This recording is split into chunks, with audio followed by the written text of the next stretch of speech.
Hello and welcome back. My name is Sandcrawler, or Ythmavig, and we're back here on the Project Mineoid server.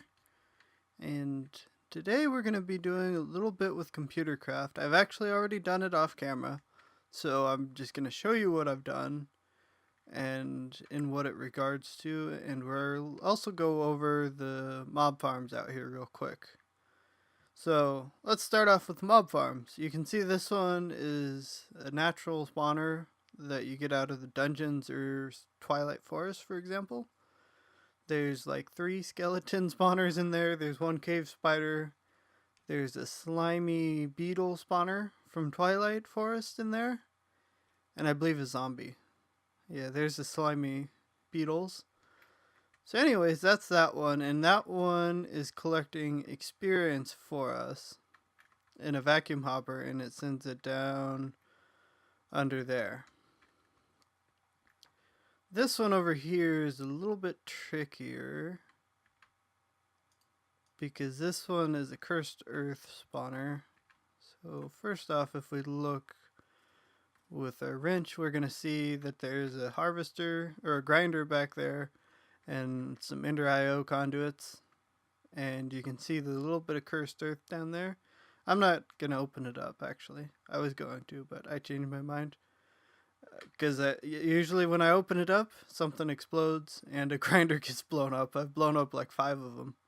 So yeah, we're going to just leave that nice and shut up. And then we come over here. This is the newest one. This is the one that's going to use computers in it. You can see I already have them in here. And although I only have this one set up, this is Ythmob 1. And I think the 2 and 3, I labeled them, but I haven't done anything else with them. So this one has Enderman in it. If you see here, it has an Enderman. And this one has a skeleton, but it's a wither skeleton. So spawn exact copy is on. And you can see that these are both timed out right now. That's because they're getting a redstone signal from this computer. And so down here, you can see we have a grinder, first of all, just for ease of use.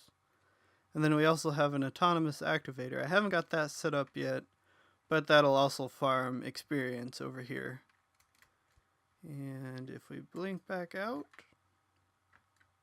and take a look at the underside down here, there's a hole. Yeah, so dimensional transceiver, some wires, and some tubing. I'm going to change this down here a little bit. Oh, and there's a computer over here. So this computer is going to obviously toggle the grinder and the autonomous activator. It's sitting right underneath the grinder and right next to the autonomous activator. But I didn't do that part yet. Okay, so let's just jump right in and turn it on. So you can see that I have the commands pulled up here just from toggling it. We'll just turn Enderman on. So you can see it told me Enderman farm toggled. If we blink back in there, well, you can see one right there. But you can see that this one is not on idle anymore and it's doing work. So now if we go back into our handy handheld computer, we can do Ethos Mob Farms Wither. And that is going to toggle the Wither farm on. So you can see its idle timer is going down. And it'll start doing work here. I have just been leaving them running. I'm running into 2 problems right now. I use the cheap energy conduit that can only carry 640 RF, and it's just not able, like, these auto spawners use way more than that. So I need to upgrade those, and I'm going to change out the fluid conduits because sometimes it'll run out of mob essence. I also want to put some kind of storage, mob essence storage down below. So now let's talk a little bit. So I have this set up that it doesn't matter what computer, if it's this handheld, it also works on here.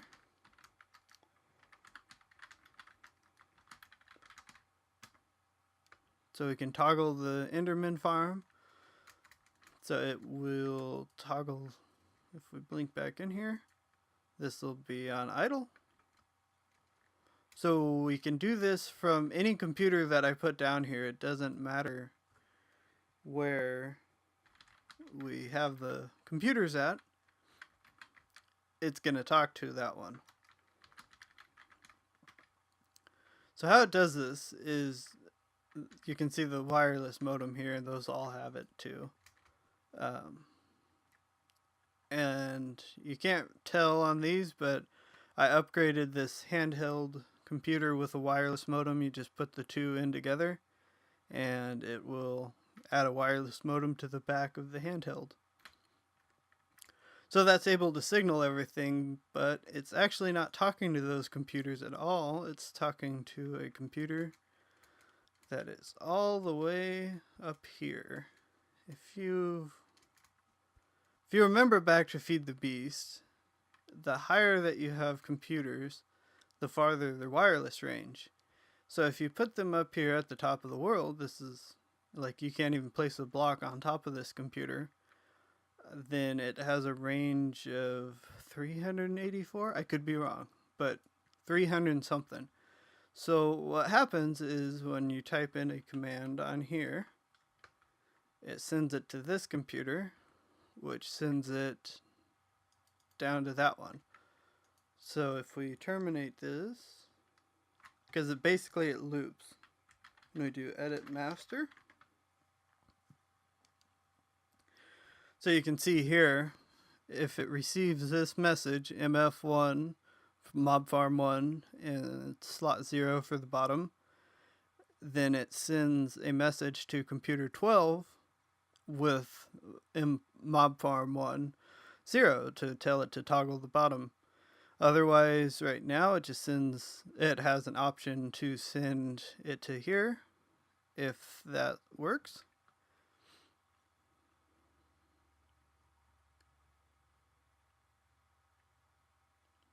And something changed on there. I'll have to update it again later. But if we look on this one, you can see that this one, I knew I wanted to run it on the Pocket computer. So I put in an if pocket then. It opens it, the RedNet or modem on the back.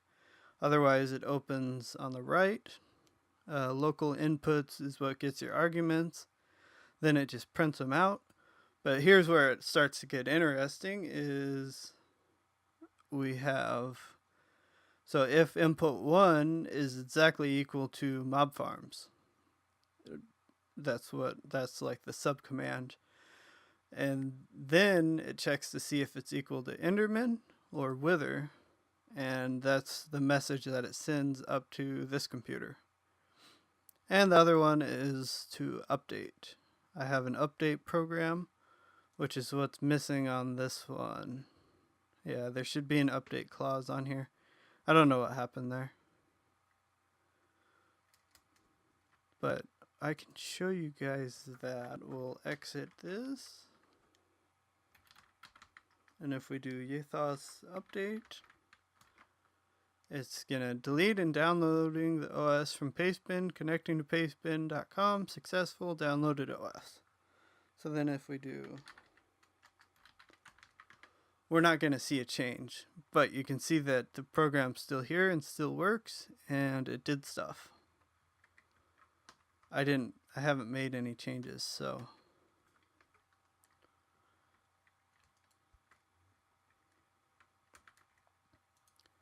So yeah, that is basically what's going on here. So let's toggle the Enderman farm back on.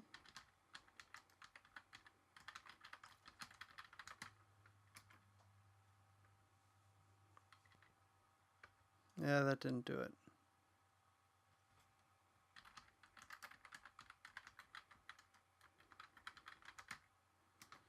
Because I didn't put the S on the end of farms. So now the Enderman farm should be kicking back in, and it's not.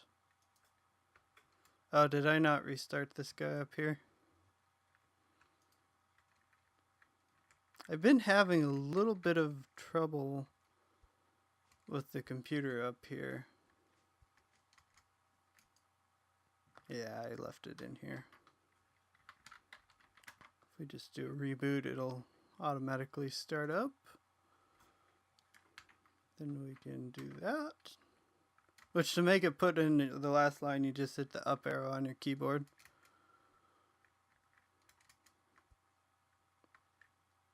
And if we blink in there, oh, we can see it working. Okay.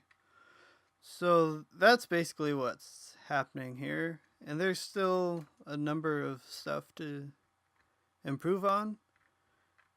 The big thing is I want to make it so that I can display. So I need this computer, these computers down here, to tell that one what state it's in. So if it has the top on, it needs to tell that one. If it has the bottom off, it needs to tell that one. So then I can display it on a monitor somewhere, so you can actually see, or you'll be able to do a command like mob farms status.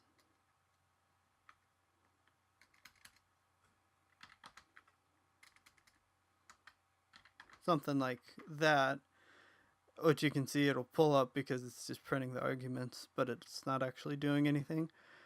Something like that would tell you, Wither farm is on, Enderman farm is on, Blaze farm is on, whatever. And it'll just print them out. So, yeah, there's still a couple things. I'd also like to have a monitor that you can just right click on to change the status, to basically send these commands so that you don't have to type these in each time. This is just the beginning.